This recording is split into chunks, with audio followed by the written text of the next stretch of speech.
Достар, бәріңізге сәлем. YouTube арнама қош келдіңіздер.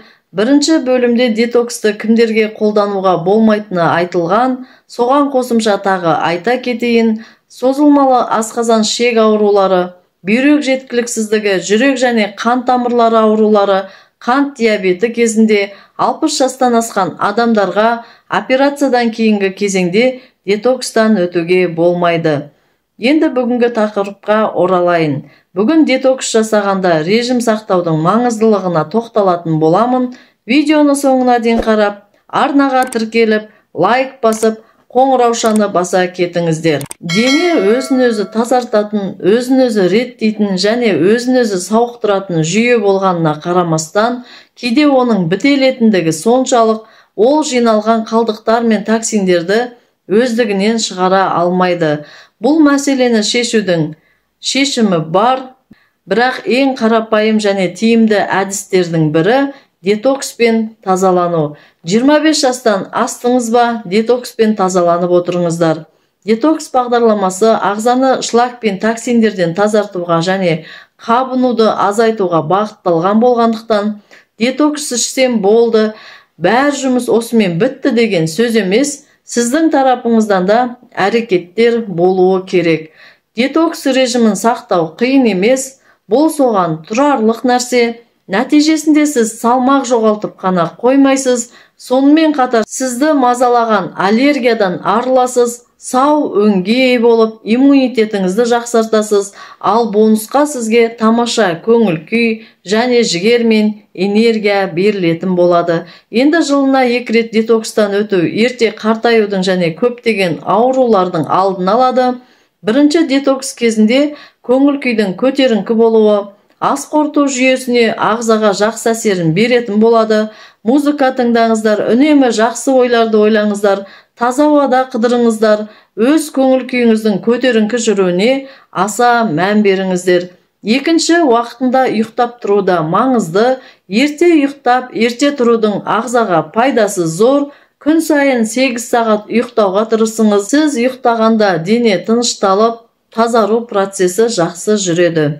Денсаулық сақтау үшін түнгі ұйқының жақсы болуы өте маңызды. Қазір адамдар ұялы телефонның қызығына кіріп, ұйқының уақытын өткізіп алып жатады. Түнде 6 сағаттан аз ұйықтау, қант диабеті, жоғары қан қысымы және тіпті мезгілсіз өлім қаупін де арттырады екен. Сізге денсаулық керек болса, кешкі сағат 10-нан кейін ұйықтауға тырысыңыздар. Бүгінгі адамдар 60 жыл бұрынғы адамдарға қарағанда 2 сағатқа аз ұйықтайды екен. Ұйықтар алдында телефон ұстамай, кітап оқыңыз, душ немесе ванна қабылдаңыз, жазу жазыңыз, сурет салыңыз, тоқыма тоқыңыз. Кешке үйіңізде жарқыраған шамдарды қолданбауға тырысыңыз, өйткені бұл денеде мелатониннің бөлінуін азайтады. Үшінші, су тіршілік көзі. Ғалымдардың айтуынша адам организмі 86% судан тұрады. Егер организмде судың мөлшері азайса, онда адам әртүрлі ауруға шалдығады. Бұл ретте газдалған тәтті сусындар, шай немесе кофе есептелмейді, таза ауыз су ғана есепке алынады. Ағзада су жетпесе, су-тұз балансы бұзылады, салдарынан бүйрек пен қуықта тас түзілуі мүмкін. Су ішу нормасы 1 килограмм салмаққа 40 миллилитр су деп есептесеңіздер, мөлшермен 1,5-2 литрден кем болмауы керек. Таңертең аш қарынға 1 стақан жылы су, жатарда 1 стақан, тамақ ішер алдында 15 минут бұрын, сосын тамақ ішіп болған соң 1 сағаттан кейін тағы су ішу керек. Бұл қан қысымын қалыпқа келтіріп, қан айналымын жақсартады. Қарныңыз ашқанын сезгенде ең алдымен 1 стақан су ішіңіз, бұл ас қорытуға да жақсы. Сонымен қатар ашығу сезімін басады, яғни сіз тамақты аз жеп, аз калория жинайсыз, бұл артық салмақтың алдын алады. Зәр шығару және терлеу арқылы ағзадан токсиндерді ерітуге және шығаруға көмектеседі. Суды жеткілікті ішу теріні ылғалдандыруға, бөртпелерді азайтуға және терінің сыртқы түрін жақсартуға көмектеседі. Су дене температурасында реттеп отырады. 4-ші, диета ұстайсыздар. Детокс кезінде тамаққа шектеу жасайсыздар. Жейтін тамағыңыз ағзада жеңіл қорытылатын болу керек. Ағза сонда жақсы тазаланады. Денені ағзаны тазарту бағдарламасына алдын ала дайындау керексіз. Мысалы, детокс бастамас бұрын кем дегенде 1 апта бойы диетадан майлы тағамдарды, қорылған тағамдарды, ысталған тағамдарды, ұннан жасалған тағамдарды, тәттілерді, арақ, шарап, қатты тұздалған, бұрышталған өнімдерді, кофе мен шоколадты, газдалған сусындар мен шырындарды тұтынуды ақырындап азайту керексіз. Себебі детокс бастағанда жеңіл тамақтарды тұтынған кезде ағза кенеттен мәзірдің өзгеруіне дайын болады.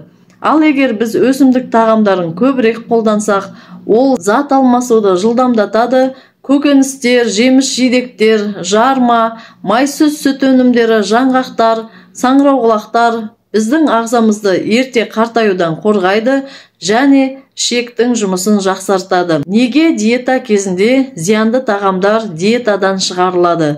Тері астындағы май қабатында көптеген улы заттар жиналады. Сол май қабатының қалыңдығын азайтуға және денеден қауіпті заттарды кетіруге көмектеседі. Детокс диетасы ораза ұстаумен бірдей емес, тамақтану кестесі күніне кемінде 5-6 рет, алақаныңызды жұмғанда алынған көлем сіздің әрбір тамақ порциясының көлемі болады.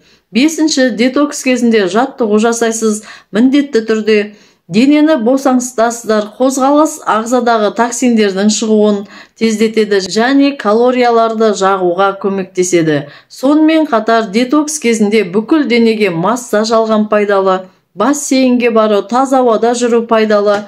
Егер ауруды күтпей-ақ, аурудың алдын алып, ағзаңызды тазалап күтіп отырсаңыз, қатерлі ауруларға жол бермейсіздер.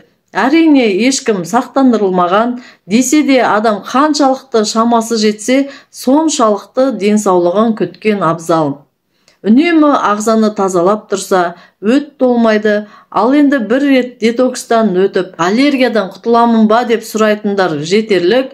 Детокс біткесін қалай болса солай тамақтанатын болса, қайтадан аллергия басталады.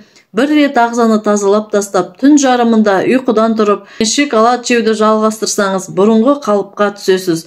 Жалпы детокстан өткен соң, зиянды тамақтан бойларыңызды аулақ ұстай бастаңыздар. Ауру астан деген енді пайдалы сауатты тамақтануға тырысыңыздар. Құрметті Енелдің менеджерлері, детокс сатпас бұрын клиентке осы режимді сақтау керектігінің маңызды екенін айтар болсаңыз, нәтижесі де керемет болады. Келесі бөлімде детокстың бірінші қадамының құрамын, қалай ішу керектігін қарастыратын боламыз. Арнаға тіркеліп, лайк басып, пікір қалдырып кетсеңіздер, өте қуанышты боламын. Сіздермен қоштаспаймын. Келесі кездескенше.